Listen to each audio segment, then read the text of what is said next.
All right, welcome back. Thank you so much for staying with the program. You're watching Morning Cafe. This morning, we want to talk about wildlife conservation and local tourism. What are we not doing right? What are we doing right? What are the gaps that exist? Any challenges? And with me in studio, I have experts to help me with this conversation. Right next to me is Daniel Mbugwe, that is Chairman Tour Operators Society of Kenya, for that industry perspective.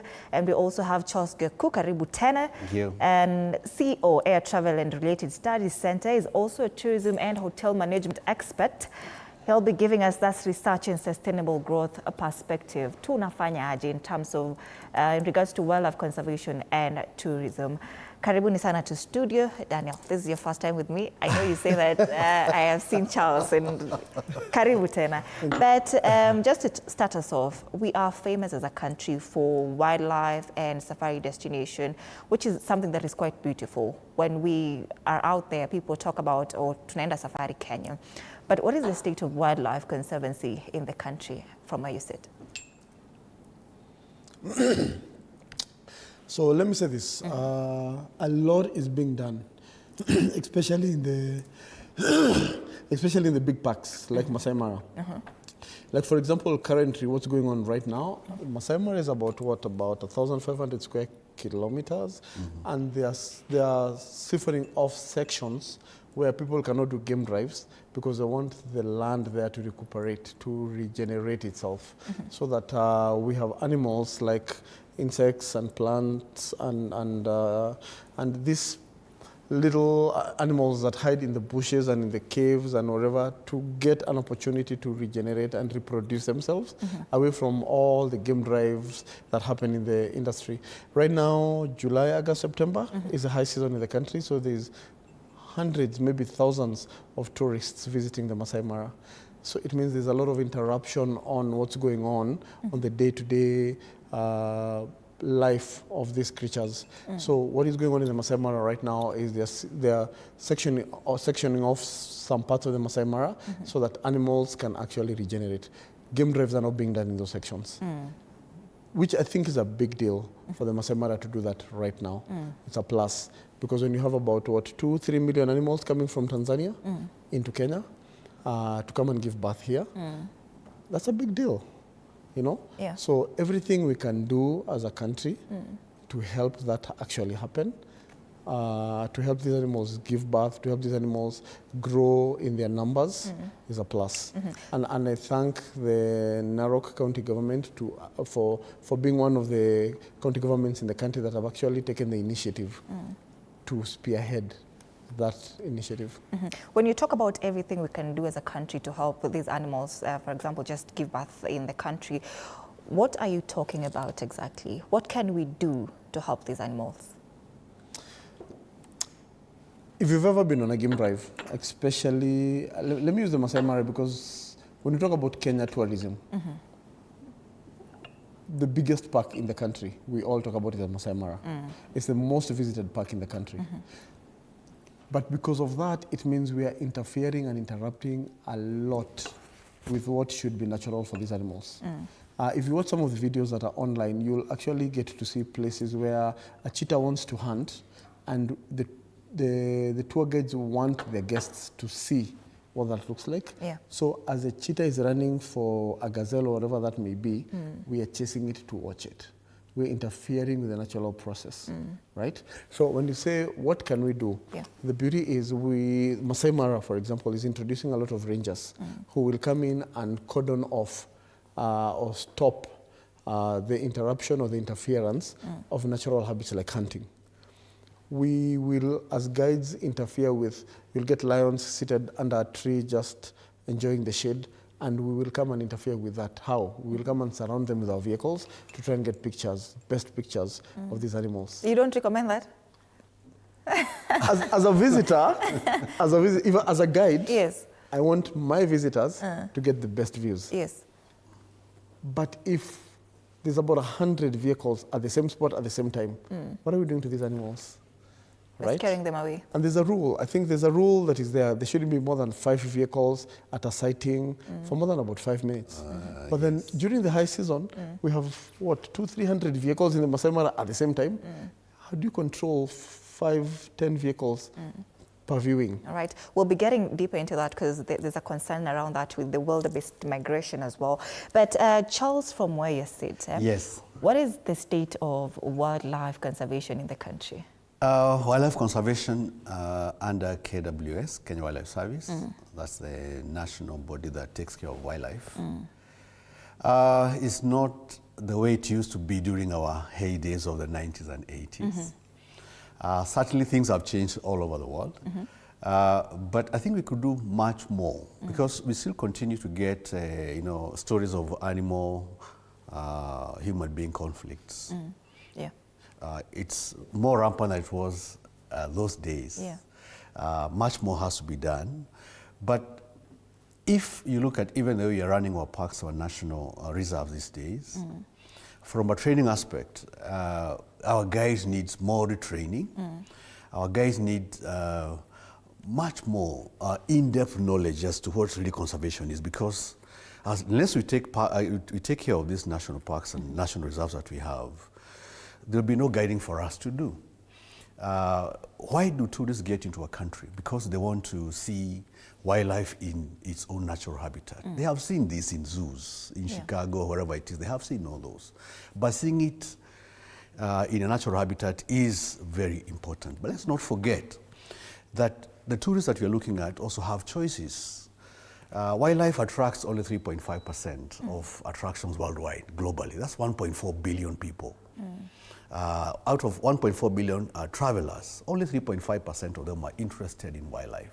That's little. And for sub-Saharan Africa, we only get 40% of this 3.5 out of the 1.4 billion. So unless we take care of it, we need to understand that you have also competition among other attractions. But then you are lucky that conservation, if it's done well, is much more sustainable, it's richer, it's more enriching, and it cuts across the various, look at age, look at gender, it cuts across all that. We need to take it like a baby, because that is basically what it is. And you don't have much more to offer in this country apart from wildlife. That's what we are known for. Unless we really take deliberate efforts to ensure that not just KWS, but also ourselves. We are happy that domestic tourism is coming out very well. Yeah. But I still get a bit worried that tourism, which is the second highest foreign exchange earner in our country, from a training perspective, is just a subject in geography, a topic called geography, a subject called geography in our country, KCSE. I know there's a new system coming up. But even this geography is not compulsory in our education system. So we expect Kenyans to be natural conservationists, but don't have a good background as to where they can be able to get this basic information to be able to be natural conservationists. And that is worrying. We need much more to revamp, not just our syllabuses, but also the way we do things, to understand that this is actually life. Plants, trees, the rest, all that is we call wildlife is actually life. Unless we take care of it, we're going to lose it, and we have no other attraction to look at.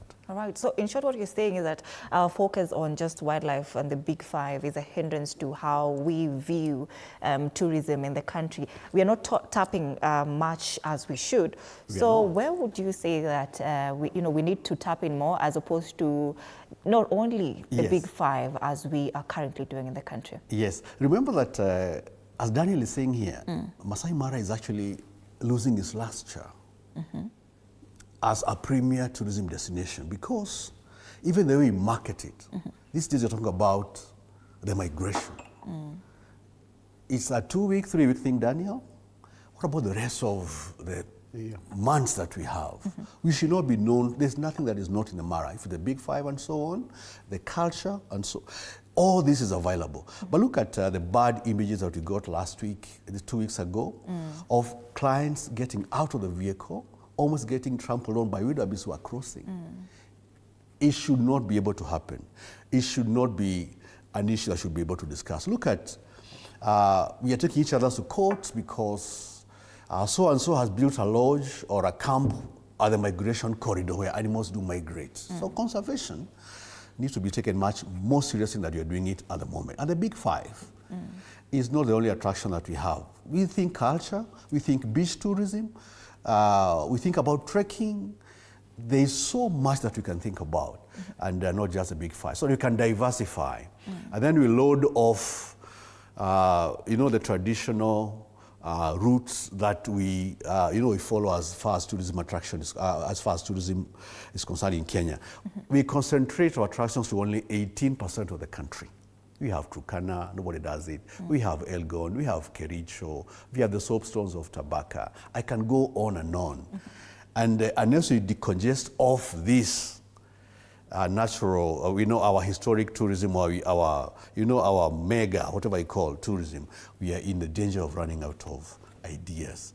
I was sharing with Daniel when we came that my first time to go to Tanzania, their parks, Ngorongoro, Lake Mandara, Serengeti, and all that was 1994, about 30 years ago. They were doing 500,000 tourists a year at that time. And we are still doing a 1.1, 1.2 million tourists at that time. But today, I'll be surprised, Daniel, if we are not being overtaken by Tanzania in terms of numbers. And I believe also in terms of revenues into tourism. They take their conservation much more seriously than we do. I saw 2 weeks ago when I was going around my papers that they banned some 5 guides for driving off the set roads in their parks. That is Tanzania. In Tanzania, in Serengeti. Hardly does it happen in our country. We caution them, but then later you find them they're still driving the same vehicles in the same parks where they were banned. If we could do something about this one, then we'll be taken seriously by the rest of the world. And we'll have better revenues, better returns, we'll be happy, and we'll grow our tourism. It's a gem that we have. If we lost it, we'll not be known for anything else.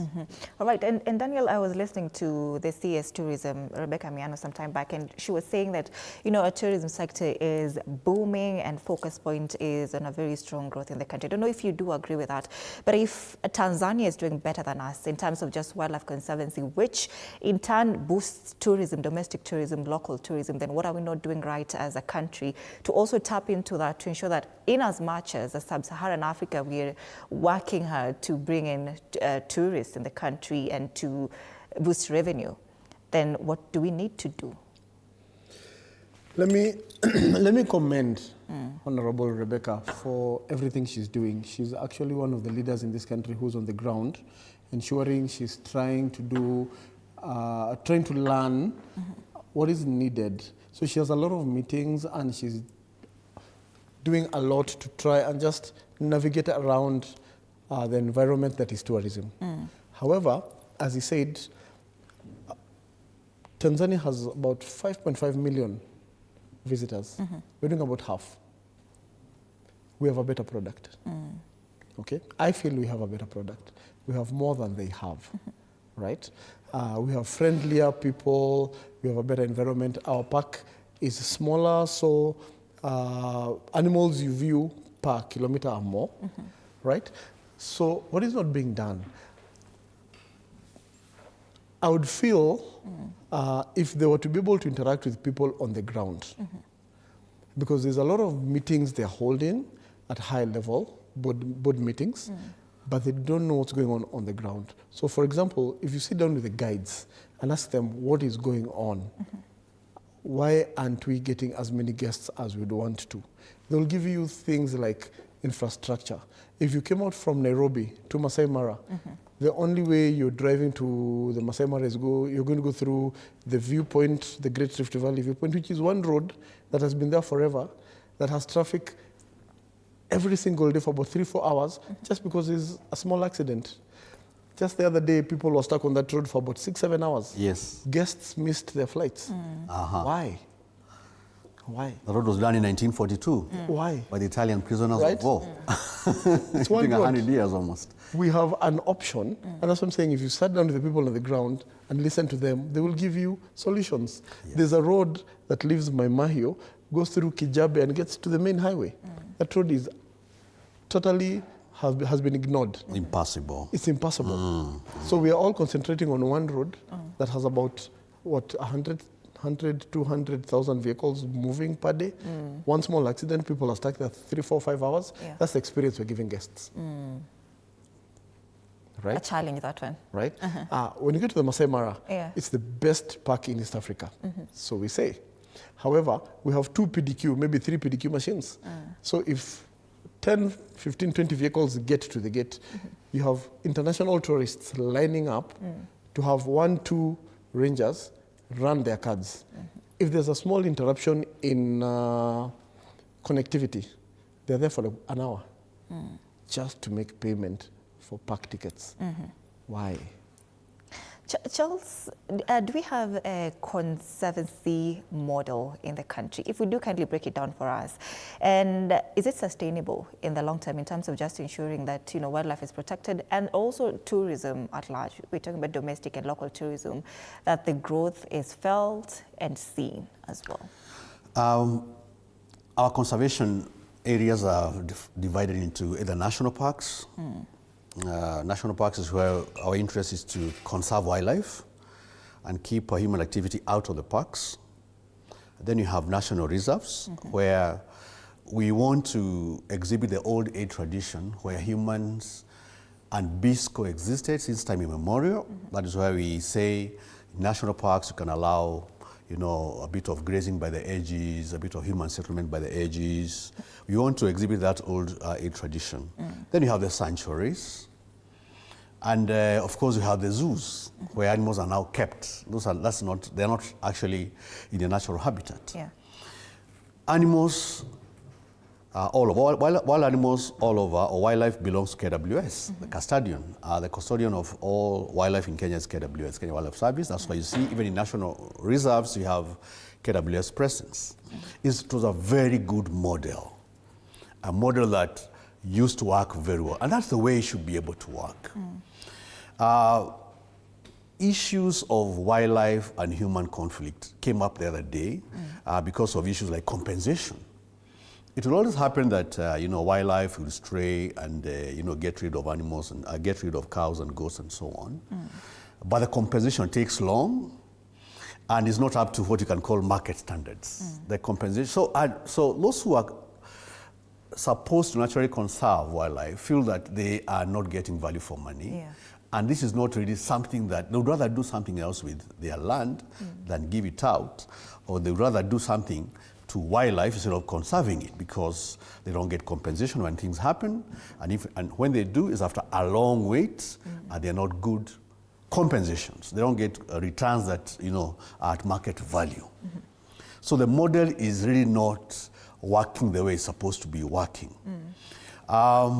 And I can put it down to training aspect. Sometimes when I am talking to my students in class, when I teach tour guiding to them, and I talk to them about value of conservation and why we should be able to conserve this gem, they really don't have a solid foundation why they should be able to do it. I am looking at it from the point of view that the information on conservation has already trickled down to the Gen Zs, if you like. Those are the ones I deal with mainly. And these are the ones that we want to leave issues of conservation with once we get to retire.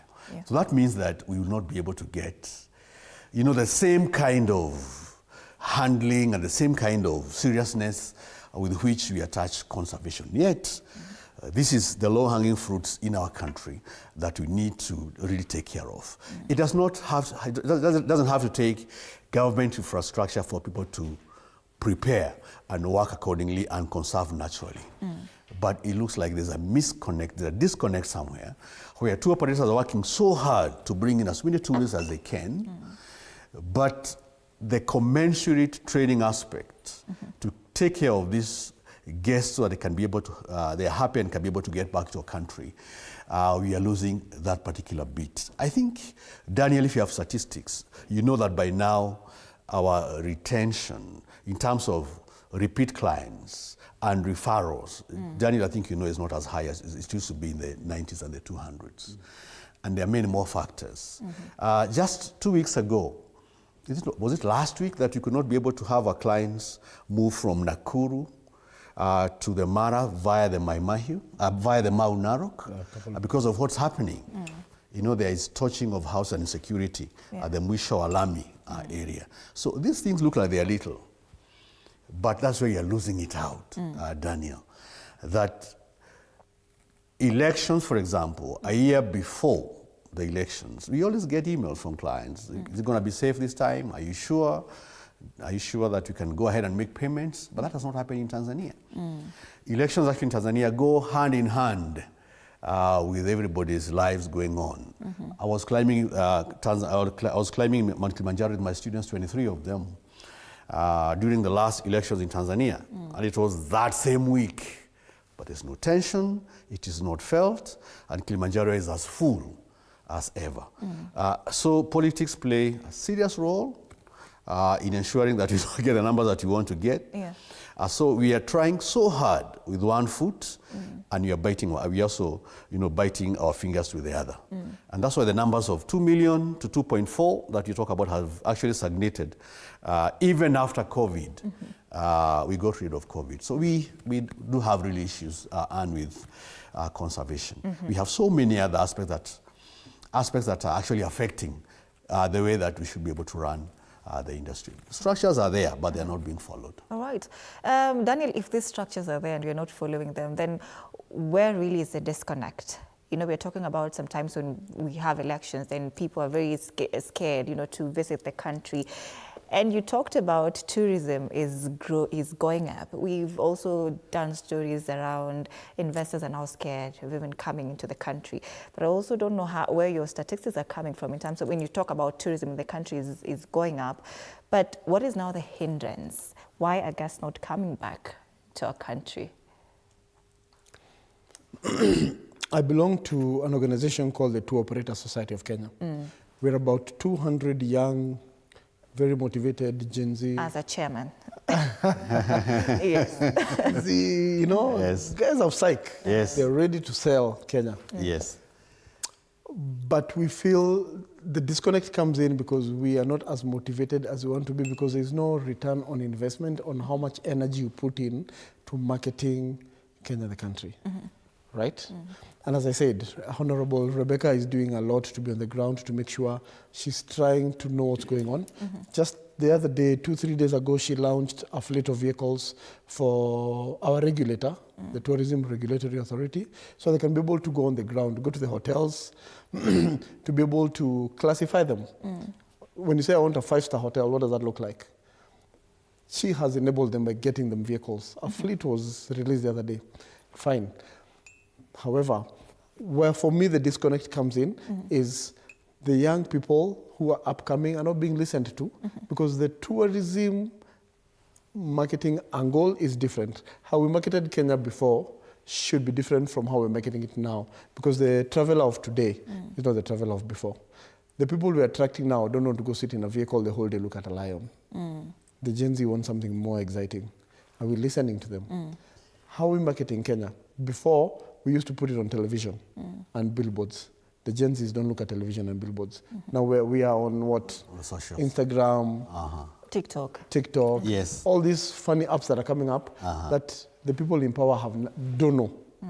Why can't we interact with them? Why can't we engage them? Put them on the table and ask them, how can we use this? These guys have followings of 2, 3, 4, 5 million people for dancing in mud.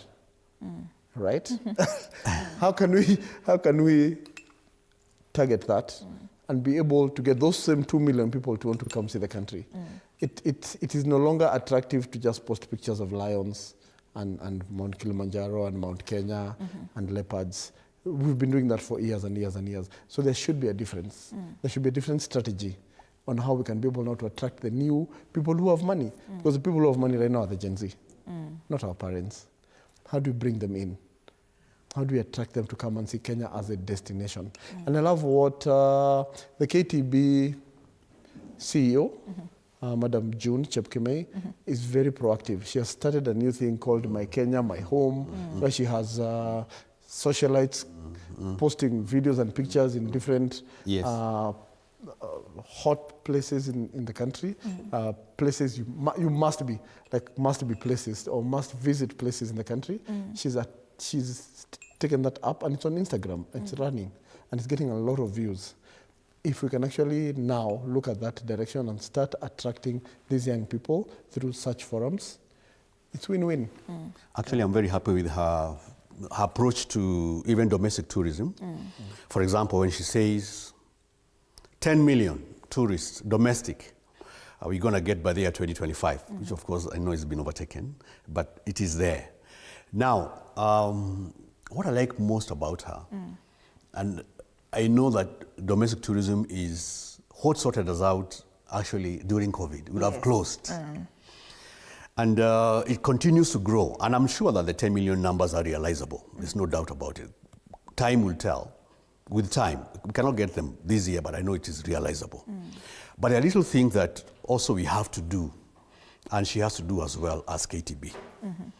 One, we need subsidies on the park fees for domestic visitors. I know they are low, but they could be subsidized further. And then we need to loop in the operators, the hotels. I know those days we used to have domestic rates for residents and for non-residents. Some hotels are having it, others are not having it, and it is dying off. Okay? So that could be reinstated, and you'll find that our parks and our hotels and lodges will be busy, not just the high season, but throughout the entire year. And that could help us. Also, airlines could come in, the Safari Links and the Jumbo Jets, and they are Kenyans, and get us packages. Let them team up with hotels, packages specifically for the Gen Zs, like he's here. These are the next generation. This is the next frontier. Unless we take into consideration, he's a Gen Z, his own right. Take into consideration that. And then we do much more of targeted marketing aimed at the domestic tourists. The Gen Z who is here. Why? This is where the money is. They are very much in sync with the marketing mix of it, that they know the Instagram and all our social handles is what is working for the country. The billboards, as he's saying, okay, fair enough, but do not attract as much as the other forms of media that we have in our country. It is possible to create much more awareness, much more targeted marketing, and realize the numbers. In developed countries, and we have the other way around. If you go to a country like UK, 94% of them live domestic, 6% of them will be international tourists.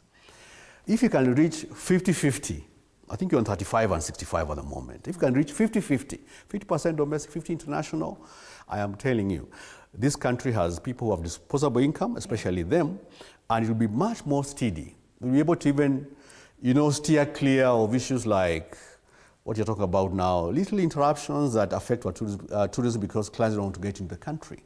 If Kenyans can travel more in their own country, it is much more foreign exchange, we're going to improve our infrastructure, no doubt about it, and we're going to have a better, we're going to be on a better platform as far as marketing our tourism is concerned. But Daniel, even as we talk about how Kenyans respond, to our own, wildlife conservancy and our tourism, Kenyans are not exploring their own country. Why are we not exploring the country? Is it affordability? Is it accessibility? Because if you're talking about local tourism, Tanzania is doing very well. We see them, traversing their own country, even going as far as Zanzibar. I know Zanzibar is not Tanzania, but we see it booming a lot. You see Zanzibar in Tanzania, inaongelewa sana on TikTok. But why are Kenyans quite skeptical about, touring their own country? I don't want to say we are skeptical, really. I think we are uninformed. We're very uninformed. If you talk to the average Kenyan off the streets and ask them their dream destination, holiday destination within the country, I'm willing to bet maybe 80% will tell you Mombasa, the beach. That's all they know. I know the people who live in Langata who haven't visited Nairobi National Park. It's right across the road. The neighbor. They just have no clue. They have no idea.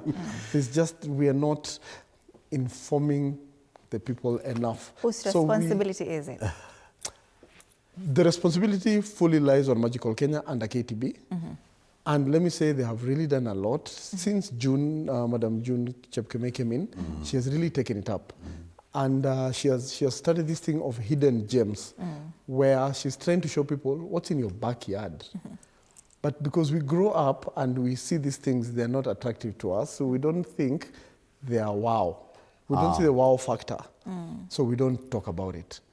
However, when you sit down and listen to people, like I have friends from Kisumu who, when you have conversations with them, they'll tell you about stories, folklore stories, about how this lady came out from the ocean, or not the ocean, but the lake, came out and then fell in love with a person who was a local, then made the person rich, then I don't know, the person cheated on her, and then she went back to the lake, and she had blessed this person with hundreds of cows and sheep and whatever. And then when she went back, all the sheep and cows followed her. And apparently in Kisumu, there's a place where on the ground, it's almost like cemented on the ground, footsteps of hundreds of animals going back to the lake. So even if you don't believe the story, you have to believe, you know, this You'd want to go see. Exactly. This Kit Mikai. Yes. You know, there's so many hidden gems. And what I love about June is that she has taken it upon herself to try and expose them. And once people know about them, then we shall visit them. Because like the Gen Z are very, very, very curious. Yes. They're very excitable. That's right. They want to know more. They want to see more. Yeah. I would like to touch also on connectivity. All right. These days you can do Eldoret, Mombasa. Flights. On Jamujet, yes. You can do Kisumu, Mombasa. Yeah. It's a good thing as far as connectivity is concerned, which is quite, it's a good thing. For me, as Air Travel and Related Study Center, as a college, I make deliberate efforts to talk to principals of high schools and try to get a chance to provide career guidance to high school students, whether in Form 3 or Form 4. It's free. I go there and I talk to these students on careers. Like what I offer now, travel, tourism, hospitality, tour guiding, and so on. And when you talk to them, it's a completely new world for them.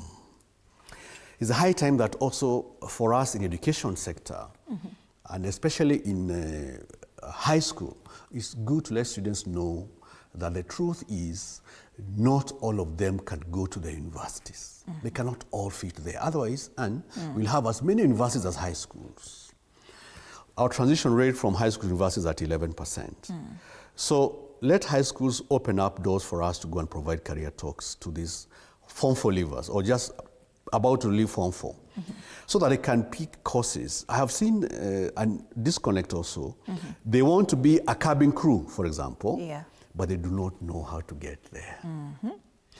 They want to be a chef or a tour guide or a cargo expert, but they don't know how to get there. Why? Because not all, but the career teachers, even in high schools, will tell them, no, think about university. Not about diploma programs. But Daniel, you're here. You know that among the operators or among the staff in the industry are at diploma level. A certificate level diploma, because this is not rocket science. It's a service that you're providing to our clients. In fact, just to correct you, I don't even think it's diploma level. A lot of them are self-taught. Yes, and that's also... They learn on the ground. They don't necessarily get educated. They get experience. Yes. So you'll go to if you go to the Masai Mara, the biggest percentage of guides are the Masais who have been born and raised there. Yes. So they haven't gone necessarily to a school to learn how to tell you about the lifestyles of these animals, but they know the animals. So when you go there, you get a Masai guide. They'll take you to the lions and the leopards and stuff, but that's it. From what they know. And that is, so we'll point out the animals. They'll be like, hey, lion. Yeah, just that. Hey, cheetah. Yeah. But much more is needed now in a class situation. Yeah. Social organization, you know how these animals behave and why they behave, the habitat, benefits to community, and much more.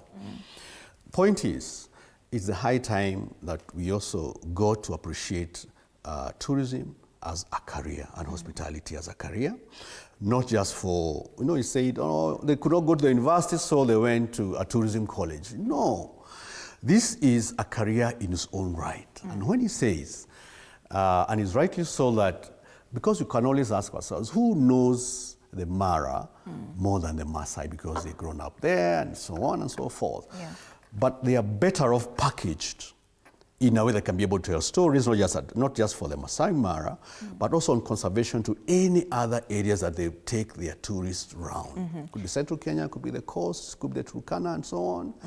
It's going to get a much more richer, explainer of these issues to our... So is it about teaching these locals living next to this, park? Yes, one of them. They'll be the best conservationists. Taking people from university and colleges to come, and now be tour guides in these places. Which one would work? Because if we're talking about these Masai people being tour guides, it's an opportunity for them now to get jobs. Okay. Yeah. So what we have what you call resident guides in the Mara. Self-taught, doing a very good job. But then don't forget that when clients get to the country, they want to do Masai Mara, they want to do Amboseli, they want to do Savo, they want to do Samburu, they want to do Mount Kenya, they want to go to the coast and so on. So those ones don't replace, they complement. They don't replace the guiding aspect, where we have to have a fully fledged guide who can take clients around the national parks and national reserves, our beach areas, and they provide the information.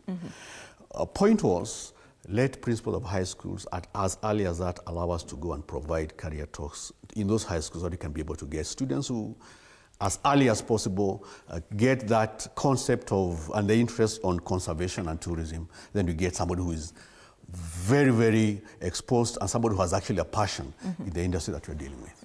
Now, don't we have many communities living next to this wildlife conservancy? Are they getting more from, this tourism revenue for them as a community? Or are we still seeing exploitation in the system in regards to these communities that are living next to, wildlife conservations? We work a lot with Kenya Wildlife Service, right? And they are among, one of their mandates is to ensure the communities that live around the national parks and reserves are taken care of. There's a flow of income to them in one way or another. So your question was, do they benefit? Yeah. Yes. If you go to any of these big parks, again, if I was to use Masai Mara as an example, right at the gate, there's so many shops where these Masai ladies will come and sell their wares. This is an opportunity provided to them because people are coming to see the parks, right? If people are not coming to the Masai Mara, then they will not get an opportunity to sell their wares. So does tourism provide that opportunity for them? Yes. Do the communities that live around the national parks benefit? Yes. There's the disadvantage of the animal-wildlife human conflict. I don't feel they're compensated as they should. I feel more should be done. But putting that aside, there's a lot of benefits they get from the fact that they live near the parks. Yes. Let's talk about now the money that we contribute to these parks, the entrance fee, the money that local tourists contribute as Kenyans, and also the international tourists. Are they being channeled into the right places in terms of just ensuring that wildlife conservancy is not a challenge in the country, Charles? I know that there are some... Last year, Daniel, we did not do very well in the Mara because we raised park fees from $100 to $200. From $100 for 24 hours to $200 for 12 hours. They did it the other way around.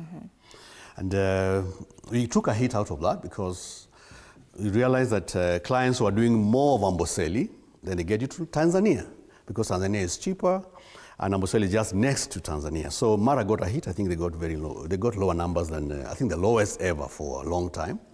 And I hope that's something they've been able to correct. Now, I know there is ongoing lobbying by KWS to review park fees. I think there's public participation and so on. I saw something like that in the course of last week. I am still not convinced that we provide value for what is being paid for currently to warrant even the debate of park fees increments or something like that. For me, it's not commensurate to the kind of product that, kind of size that you're getting at the moment for the product that we want to charge so much for. The value for money aspect has always been a thorn in the flesh compared to parks like Tanzania. Washrooms in Serengeti and Ngorongoro, they're at a different level, just washrooms. And that's, of course, the face of a national park as you get into the gate. So that is not a good thing. Before we review park fees, before we even think about whether money that's collected in terms of park fees and so on is well appropriated, could we provide value for money for whatever it's that we are charging at the moment? I don't think that debate is warranted. I don't think we are getting value. I want to add to that and say, I think the biggest problem is we are speaking, they are not listening. We are speaking, they're not listening. So what he's saying, they all know. You go to the Masai Mara, there's one toilet. One toilet in 1,500 square kilometers.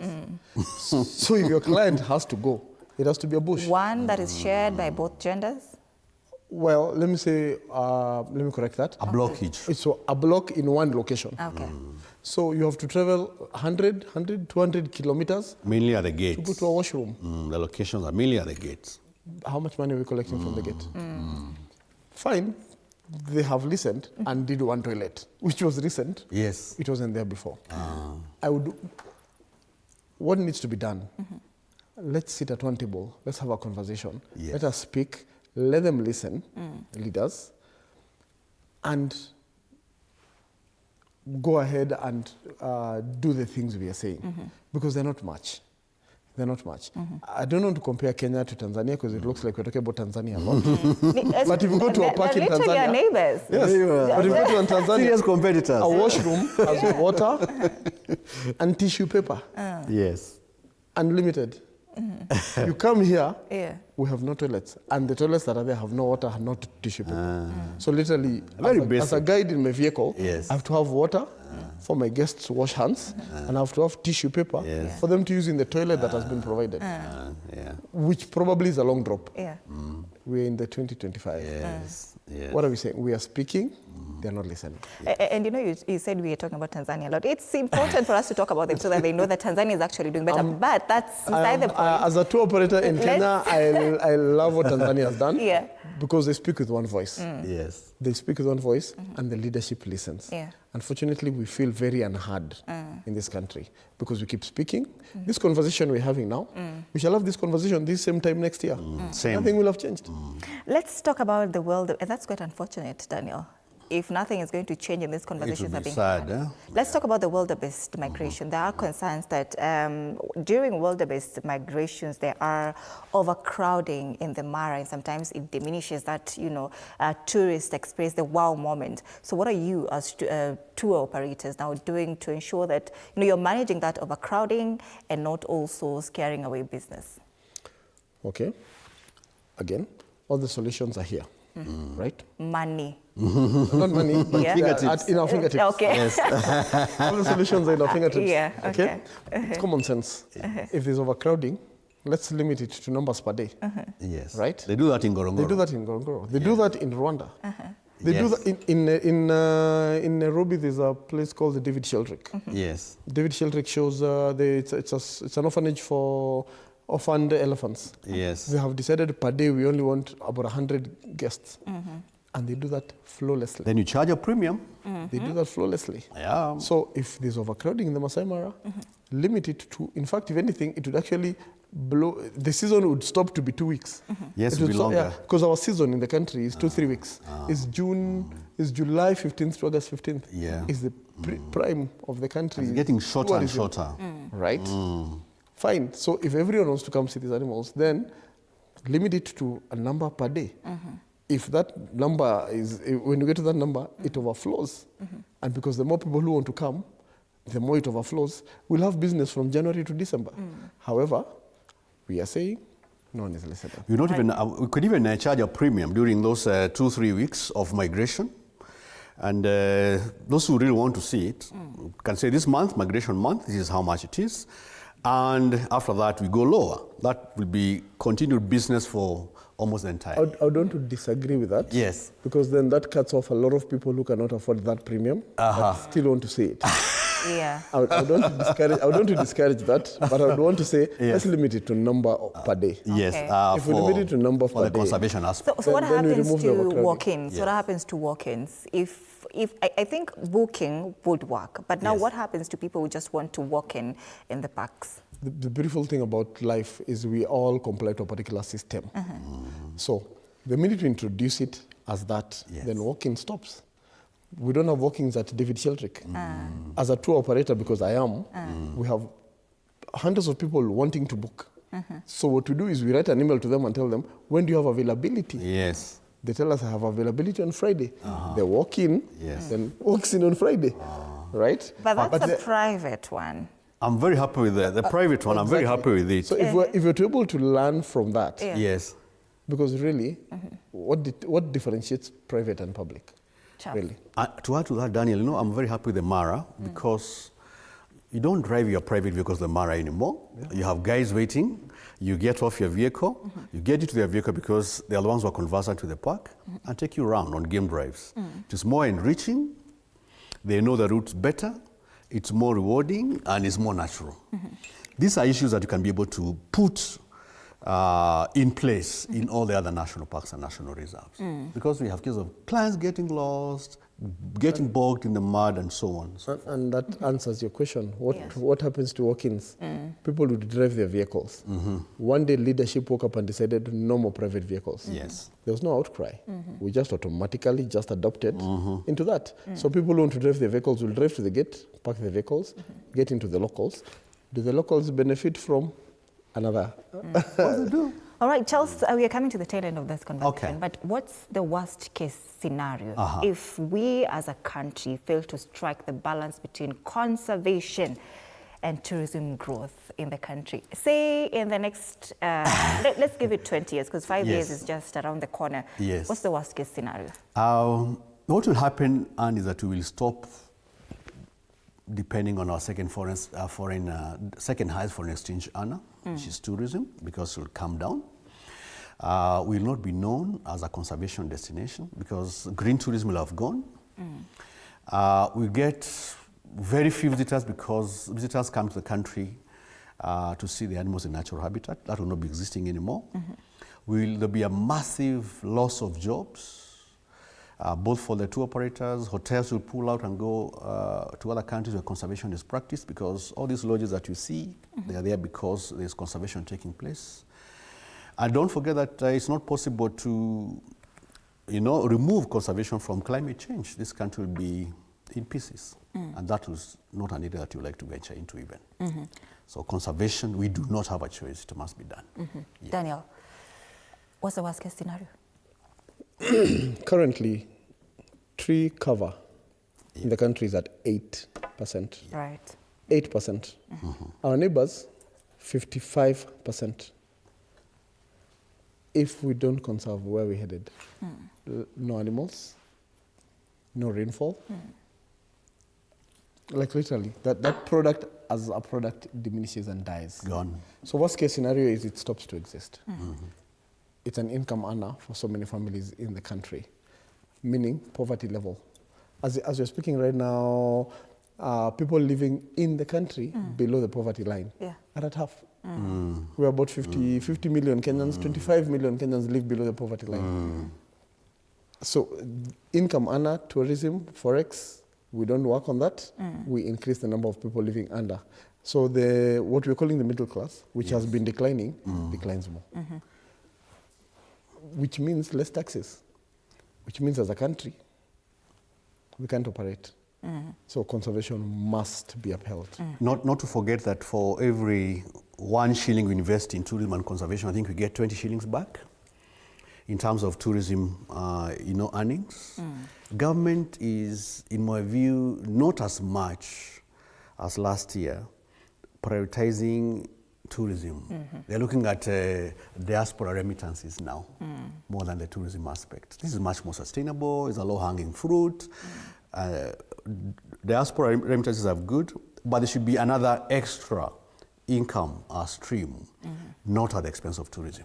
So why isn't government giving tourism priority anymore from where you sit, Charles? I don't know what these priorities or what it is. We don't think that this is a low-hanging fruit anymore. It's very hard to quantify because we are grinding to a halt. It's getting slower and slower. And just revitalizing is what is needed because I think most of the infrastructure is in place. It's a question of just much more marketing are the right places, if you ask me, Daniel. I want to say, I think they think that it can run by itself. Tourism. Yes, it runs by itself. So they don't feel the need to put in. I don't know that you understand what I mean. All right. Well, time is on our side. I'm being told to wind up, but I want to give you the two of you an opportunity to tell us about, each of you, Tour Operator Society of Kenya. You talked about it's an organization that Gen Zs are running. Talk to us about that, and then Charles can wind up with air travel and related studies. Okay, thank you. Yes. So the Tour Operator Society of Kenya is made up of about 200 members. Another maybe 20, 30 affiliates who are hotels or airlines that are members of the association. We came together to be able to brainstorm and network and just try to figure out how it is as an industry we can be able to progress. We can be able to be heard by the powers that be about the things we are facing as challenges in the country. What challenges we're facing?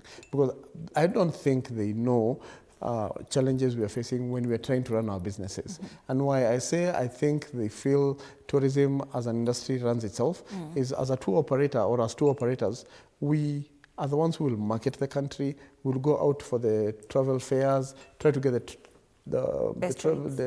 travel agents and the tourists to come. So we're doing it all by ourselves.